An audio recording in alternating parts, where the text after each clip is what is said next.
I'm here at Jean Vanier Secondary School up here in Milton, and right by their gym they have a device known as an AED or defibrillator, which in case of emergency can send an electric shock in order to restore the actual heart's rhythm. Now, anybody can use this device, and they're found all over the Halton region. Today we're going to take a look at what you can do and potentially save somebody's life. Within Halton region, there are definitely several types of devices that you will see. There are more than just these three, but these are the three that I brought today to keep. And all of the schools, so we applied through the Ontario Defibrillator Access Initiative, and we received several AEDs, and we've replaced this AED, the Philips on-site, in every single school in Halton region.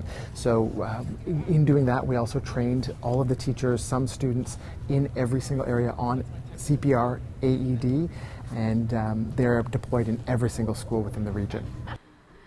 The region currently tracks around 435 AED devices, and results have proven that they do work. That's why the government is working to deploy these devices in high-trafficked areas, and that comes free of charge. We have had cases within the past year within Halton region where these AEDs, staff have done a fantastic job. Someone will collapse, they get on the person right away, they do everything that they are trained to do, they put the pads on the person, shock, and in fact we have had cases where people are breathing and almost conscious before the paramedics and fire get there. So these AED units absolutely do work, and we need to make sure that people are not afraid of the units, that they will not shock someone unless a shock is needed. And there's only two types of shockable rhythms that are out there, and you don't need to know what those are, but the machine does, and it will automatically deliver a shock and save that person's life if it is needed.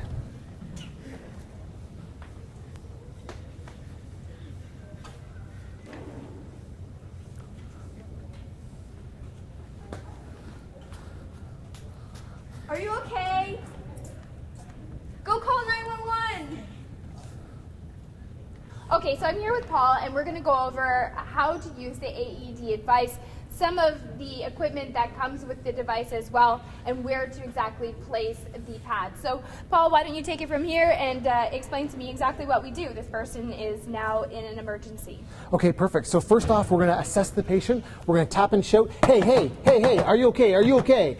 You're going to take no longer than 5 to 10 seconds to determine whether little Ann here is breathing or not, or you're looking for signs of life, or if you're not sure if they're breathing, we're going to begin CPR. So because we have our AED device here, we're going to use it. I'm going to get you to go ahead and take off little Ann's jacket there. We're going to open up the AED here. Now I'm going to assess to see if little Ann here has hair on the chest. There's a razor in here to scrape that off.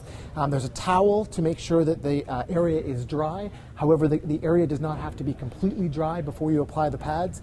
And there are gloves here for your own personal protection and a pocket mask if you need, okay? So all those things, there are scissors here. The scissors are important to make sure that if the person doesn't obviously have a zipper, any sporting equipment, any type of clothing has to be cut and come off, and to make sure that the pads are placed on a clean, dry skin, okay? So a really important note there is to make sure that all the clothing is removed from the area on the person. Absolutely, all clothing removed and moved out of the way. Okay. Then we're going to turn the device on. Anything green turns it on. Begin by removing all clothing from the patient's chest. Look carefully at the pictures on the white adhesive pads. Place pad exactly as shown in the picture. Press firmly to patient's bare skin. Okay, so it explains exactly where to put the pads on the body. Perfect. Now the device is trying to determine if it's a shockable rhythm, whether it's tachycardia, fibrillation, or asystole, which is no electrical activity, or any other type of rhythm. Okay, so Kristen, I'm going to get you to go ahead to shock this person. Okay. Make sure hands are off. Yeah. So you say everyone clear, and then shock. Make sure emergency medical services have been called. Make sure 911 has been called. Safe to touch the patient. CPR.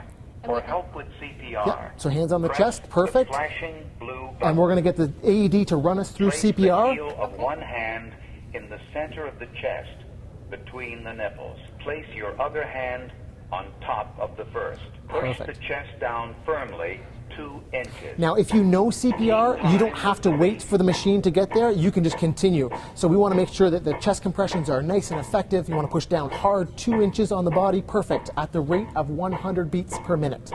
Now, you're going to do this for 2 minutes. The machine will basically count down for 2 minutes, and then it will reanalyze. It will say stop CPR, and then it will reanalyze. It will do that until emergency services arrive. So it's very important to remember that CPR also does save lives, as you can see behind me, but please look for those AED devices. They are all over the Halton region, in your schools, and even in workplaces. Also, if you do have one, please register them at halton.ca or on 311, as the city can monitor them. For Halton Insider, I'm Kristen Demeny.